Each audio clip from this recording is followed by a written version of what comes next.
I am Pat Hynes, and I direct the Trap Rock Center for Peace and Justice. I was asked to speak on the topic of war and warming. Can we save the planet without taking on the Pentagon? I'll just add, interestingly,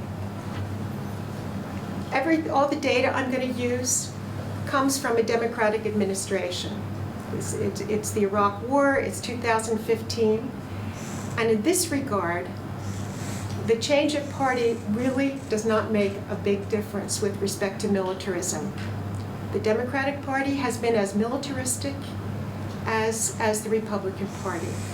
So unlike the other speakers, I will not be speaking post-election, so to speak.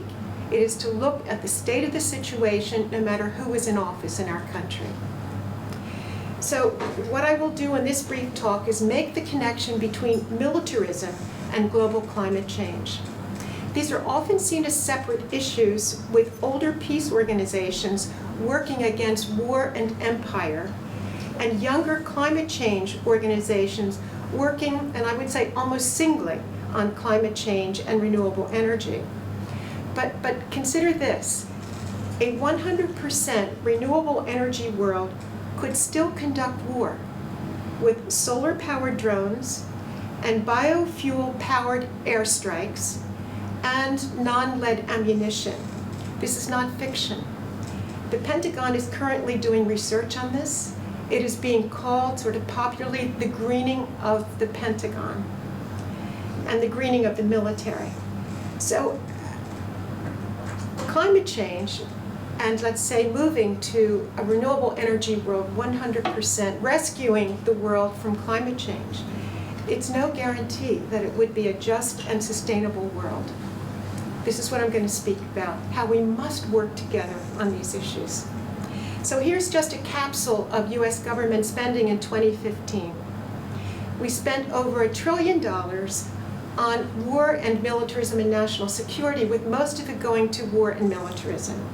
We spent pocket change on renewable energy, $39 billion at the federal level.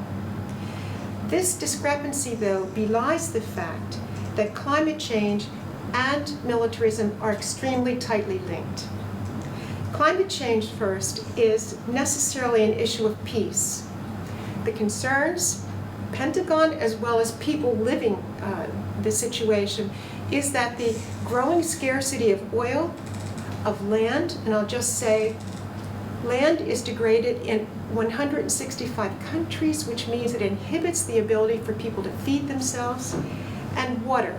And 75% of potable water in this world is endangered in the sense of scarcity. So it is an issue of peace if we simply look at Syria. Analysts have figured that climate change was a 25% factor in the civil conflict in Syria. Climate change is an issue of refugees. The UN estimates 125 million refugees currently. We've never had numbers like this, and will be growing as a result of two things, particularly. One is armed conflict, and the other is natural disasters, all of which are heightened by climate change. And finally, it's an issue of peace. This is climate change because the Pentagon is the single largest institutional contributor to climate change in the world. Climate change is an issue of inequality and injustice, and I will simply quote Ruth Nyambura, the Congolese ecologist interviewed by Amy Goodman at the Paris Climate Agreement, and she said of climate change, "We are all on the Titanic, but only the rich have the lifeboats." It's an issue of inequality and justice if we look at the victims. 1 billion people who are food insecure will suffer the most, and immediately, from climate change.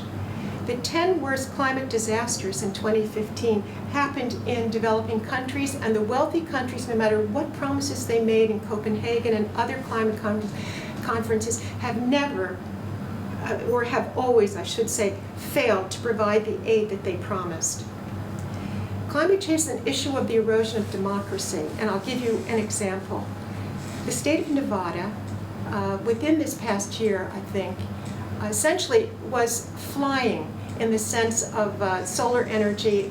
People were putting solar panels on their roofs in record numbers, but a cabal of the government of Nevada, the conservative government, and also the Nevada utility joined to convince congressionals, and it's probably with legislation that was inspired by the American Legal Exchange Council, ALEC, to put a surcharge on the bills, utility bills of people with PV solar on their roofs. And the result is that it killed the very rapidly growing solar industry in Nevada. Now the good thing is that in November, both Republicans and Democrats basically supported a question which, and so the majority of voters there, no matter how they voted for Trump, turned that around, and so solar can now grow. That surcharge is off. Now, I want to contrast that because ALEC is trying to sell this all over the country, including in Massachusetts, the same thing, so as to stymie the growth of climate change. Contrast that with Germany, where 65% of solar resources are owned by local cooperatives. And so the concern that I raise is that even if we are 100% renewable throughout the world, you can still have that all owned by multinational utilities rather than by the people. Climate change is an issue of the web of life. Marine ecosystems terribly endangered, especially coral reefs, which are the nurseries of marine life, and they are dying and dead. And the marine biologists forecast that this is only going to continue and we will lose them completely. That's losing the life of the seas. The terrestrial ecosystems, we are at 1,000 times the rate of extinction as since extinction was measured. It's probably the 19th century. We have had World Wildlife Fund just came out with a report that said we have lost 58% of birds, of mammals, of fish, and of reptiles. And by 2020, just 4 years, with nothing changing, which it won't in 4 years, it couldn't, that we will have lost 2/3 of the numbers of all of these, not species, but the numbers of birds. And you know, Rachel Carson's Silent Spring was so compelling because I think she posed the question, what would life be like without birdsong? But what is life going to be like without millions of fellow creatures on this planet? It's a combination of climate change, but also pollution and land degradation, deforestation, etc. Climate change is an issue of sea level rise, and it is forecast by, I think, the most honest climate scientists that by the end of this century, we will have anywhere from 8 to 15 feet of sea level rise. This will endanger half of the cities throughout the world and all the major cities.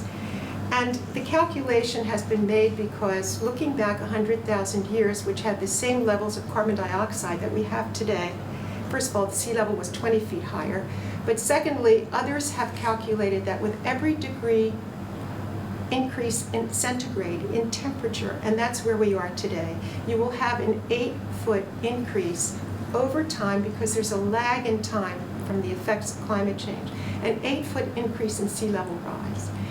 So climate change is obviously a defining issue of our times. It includes all the other complex issues of our times and has made them more acute. But so also is militarism, with its immense polluting impact on the environment and its permanent harm to the social stability of countries. I do not remember in history wars that have had such an impact to destroy whole countries as today. So you think Iraq, Syria, they will never, never recombine to be a healthy society. Yemen, who knows at this point. Libya was destroyed. It's a non-functioning society. And Afghanistan. So climate and militarism are two sides of the same dirty and deadly coin. Now I'll speak about militarism to convey its impact, you know, besides the social stability of societies and other types of environmental pollution, but its impact on climate change. The projected full cost of the Iraq War, so it's $3 trillion to $4.5 trillion, could have covered all of the global investments in renewable energy needed between the time of the war and 2030 to reverse global warming trends. What a trade-off. $3 trillion could have gotten us by 2030 where we need to be as a world, and that is 50% renewables by 2050, 100%. Between 4 years of the war, 2003 to 2007, the Iraq War generated more carbon dioxide each year of the war than 139 of the world's countries did each of those years. You get a sense of the scale of the impact of militarism. And this is another thing that's rarely thought about. You see photos of Syria today, of Iraq, of Yemen, after airstrikes, and what you see is jagged concrete, and you see maybe the steel that's essentially holding the buildings up. All of the Middle East is built. Their buildings are concrete. And so if it ever gets rebuilt, and we have never rebuilt anything with respect to a country since World War II, when we rebuilt Germany and helped Japan with that. But Iraq, Afghanistan, Vietnam, etc., they're not going to be rebuilt. But essentially, were they rebuilt, you would have millions of tons of concrete that would need to be manufactured. And concrete is of all products that are manufactured, making concrete is the largest contributor of global warming, of the carbon dioxide particularly to global warming. So that would be another huge impact of war, which is not measured by anyone.